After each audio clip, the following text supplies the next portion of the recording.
तो दोस्तों कभी आपने इस चीज़ के बारे में सोचा है कि पहले ऑरेंज कलर आया या ऑरेंज फ्रूट, और इस जानवर को आपने इससे पहले कहीं देखा है?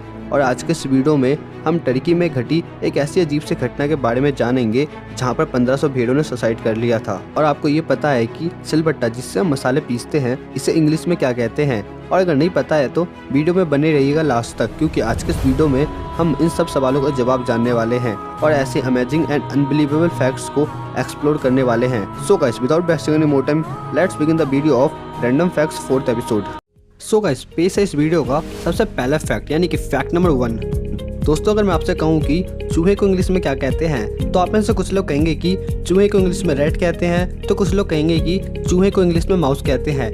बट जिसने माउस कहा उससे पूछो कि आपने रैट क्यों नहीं कहा, और जिसने चूहे को इंग्लिश में रैट कहा उससे बोलो कि आपने माउस क्यों नहीं कहा।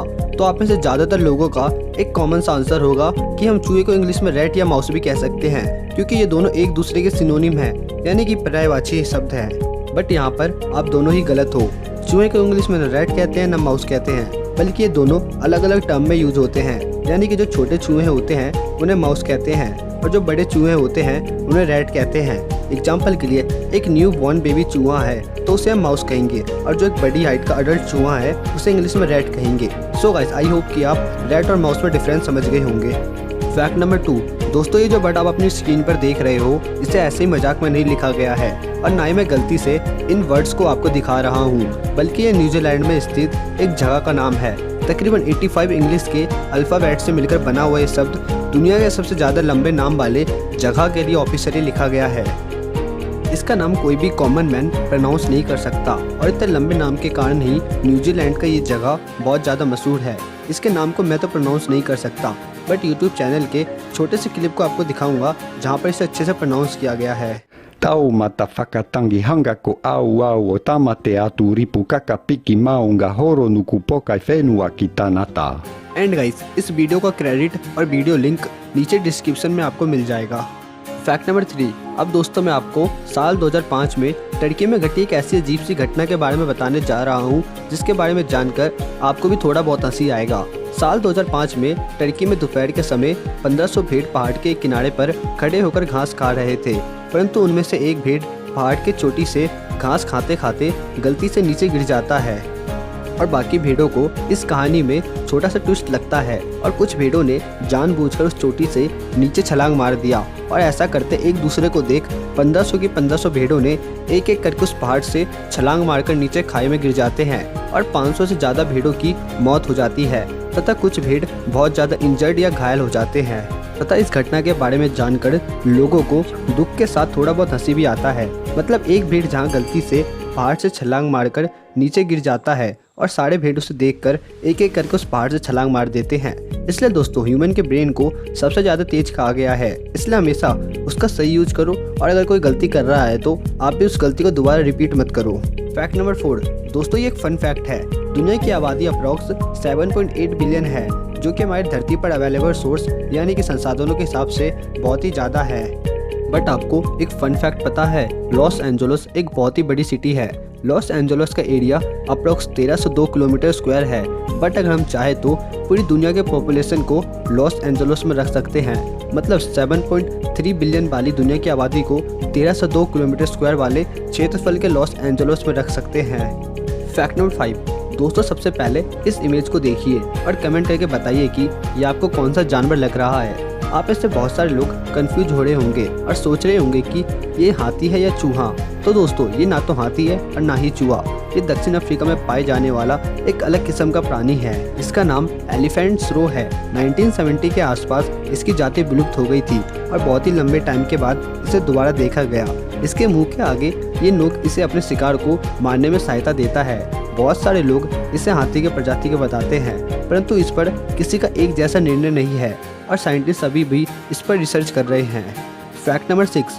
दोस्तों स्केलेटन फ्लावर नाम के कुछ फ्लावर हैं जो कि बेसिकली यूनाइटेड स्टेट और ईस्टर्न एशिया में पाया जाता है। बट आपको इसके बारे में एक बहुत ही इंटरेस्टिंग फैक्ट पता है, जब भी स्केलेटन फ्लावर पर बारिश की बूंदें पड़ती है तो ये फ्लावर ट्रांसपेरेंट हो जाता है, तथा हम इस फ्लावर के आर पार देख सकते हैं। और ये बहुत ही अनोखी किस्म का फ्लावर है, और ये बहुत ही सीमित मात्रा में बचे हुए हैं, इसलिए हमें इन जैसे अमेजिंग चीज़ों को बचा के रखना चाहिए। तथा ये फ्लावर जब सूख जाता है तो ये नॉर्मल वाइट कलर में आ जाता है और जब भी इस पर बारिश की बूंदें पड़ती है तो ये दोबारा ट्रांसपेरेंट हो जाता है। फैक्ट नंबर 7, दोस्तों इस बात को हम सब जानते हैं कि पानी एक ऐसा लिक्विड है जो कभी ख़राब नहीं हो सकता, बट जो पानी की बोतल हम खरीदते हैं उस पर उसकी एक्सपायरी डेट क्यों लिखी होती है? बोतल का पानी आखिरकार ख़राब कैसे हो जाता है? तो दोस्तों इसके पीछे एक छोटा सा फंडा है। जो पानी की बोतल हम खरीदते हैं उस पर जो एक्सपायरी डेट होती है उस पानी के लिए नहीं होती है, बल्कि उस बोतल के लिए होता है जिसमें वो पानी रखा हुआ रहता है। यानी जब बॉटल की एक्सपायरी डेट पूरी हो जाती है तो उस बॉटल से कुछ ऐसे केमिकल निकलते हैं जिससे पानी में वो केमिकल मिल जाता है और पानी पीने लायक नहीं रहता, जिससे हम बीमार भी हो सकते हैं। इसी कारण से पानी के बॉटल पर एक्सपायरी डेट लिखा रहता है ताकि बॉटल से निकलने वाले केमिकल जब पानी से रिएक्शन करने लगे तो हम उस पानी को ना पिए। इसलिए दोस्तों खाने पीने की ज़्यादातर बॉटल या पैकेज वाले चीज़ों की एक्सपायरी डेट देख के हमें उसे लेनी चाहिए। फैक्ट नंबर 8, शम्मी बोलो, ये सिलबट्टे को अंग्रेजी में क्या बोलते हैं? सिलबट्टा क्या बोलते हैं? दोस्तों आप ये बताओ कि आपको पता है कि सिलबट्टे को इंग्लिश में क्या कहते हैं? तो दोस्तों आपके सस्पेंस को ख़त्म करते हुए बताता हूँ कि सिलबट्टे को इंग्लिश में क्या कहते हैं। सो गाइस, सिलबट्टे को इंग्लिश में स्टोन ग्राइंडर कहते हैं, जहाँ पर स्टोन का मतलब पत्थर और ग्राइंडर का मतलब पीसना, यानी कि किसी चीज़ को पीसने वाला पत्थर। फैक्ट नंबर 9, दोस्तों ये जो फोटो आप देख रहे हो ये कोई पेंटिंग नहीं है, बल्कि चाइना में स्थित एक रियल रोड की फोटो है। इस रोड का नाम 99 बैंड रोड है और इसे वर्ल्ड के मोस्ट डेंजरस रोडों में गिना जाता है। चाइना में स्थित इस रोड की लंबाई तकरीबन 11 किलोमीटर है। यहाँ पर अगर ड्राइव करते टाइम हल्की सी भी सावधानी हटी तो आप बहुत जल्द इस दुनिया को अलविदा कर दोगे। नेचर के कारण इस रोड की खूबसूरती और भी ज़्यादा बढ़ जाती है, जिस कारण से यहाँ पर हर साल हजारों टूरिस्ट घूमने आते हैं। और आपको अगर यहाँ पर जाने का मौका मिला तो आप जाना चाहोगे नहीं जाना चाहोगे, कमेंट करके जरूर बताइएगा। फैक्ट नंबर 10, दोस्तों सबसे अनसुलझा सवाल, पहले मुर्गी आया या अंडा? और इसी के जैसा एक और सवाल है, पहले ऑरेंज फ्रूट आया या ऑरेंज कलर? बट गाइस ये सवाल अनसुलझा हुआ नहीं है, क्योंकि हमें पता चल चुका है कि पहले ऑरेंज फ्रूट आया या ऑरेंज कलर। सो गाइस बहुत ही साल पहले इंडिया में ऑरेंज के ट्री के लिए संस्कृत में नारंग शब्द का यूज होता था, और जैसे जैसे इसका ट्रांसपोर्ट इंडिया से बाहर यूरोप में हुआ तो यहाँ पर अरबी लोगों ने इसे नारंग की जगह नारंज बुलाने लगे। और इसका ट्रांसपोर्ट बढ़ने के कारण 1500 के आसपास में जब ये शब्द मिडल इंग्लिश बोलने वाले लोगों के पास पहुँचा तो इसका नाम पूरा चेंज हो गया और मिडल इंग्लिश बोलने वाले लोग इसे ऑरेंज बुलाने लगे। और पूरी दुनिया में यह ऑरेंज शब्द ट्री की जगह ऑरेंज फ्रूट के लिए यूज होने लगा। और कुछ साल बाद जब एक आदमी की डेथ होने वाली थी तो उसने अपनी आखिरी ख्वाहिश में ये लिखा था कि वो ऑरेंज शब्द का यूज ऑरेंज कलर के लिए करना चाहता है, और यहीं से इन्वेंट हुआ ऑरेंज कलर का। यानी कि सबसे पहले ऑरेंज फ्रूट आया, उसके बाद ऑरेंज कलर आया। That's solve. So guys finally हमारे रैंडम फैक्ट्स के 4th एपिसोड यहीं पे ख़त्म होते हैं, और मेरे चैनल के प्लेलिस्ट में जाकर रैंडम फैक्ट्स के पहले के 3 वीडियो को भी आप देख सकते हो, और इन प्लेलिस्ट की लिंक मैं नीचे डिस्क्रिप्शन में भी दे दूंगा। और हर बार की तरह अपना फेवरेट वाला फैक्ट कमेंट करके जरूर बताइएगा, और वीडियो में क्या क्या इंप्रूवमेंट की ज़रूरत है कमेंट करके वो भी ज़रूर बताइएगा। और अगर वीडियो अच्छी लगी तो वीडियो को अपने फ्रेंड्स के साथ जरूर शेयर करिएगा, और ऐसी इंटरेस्टिंग चीज़ों को जानने के लिए मेरे यूट्यूब चैनल को सब्सक्राइब जरूर करिएगा।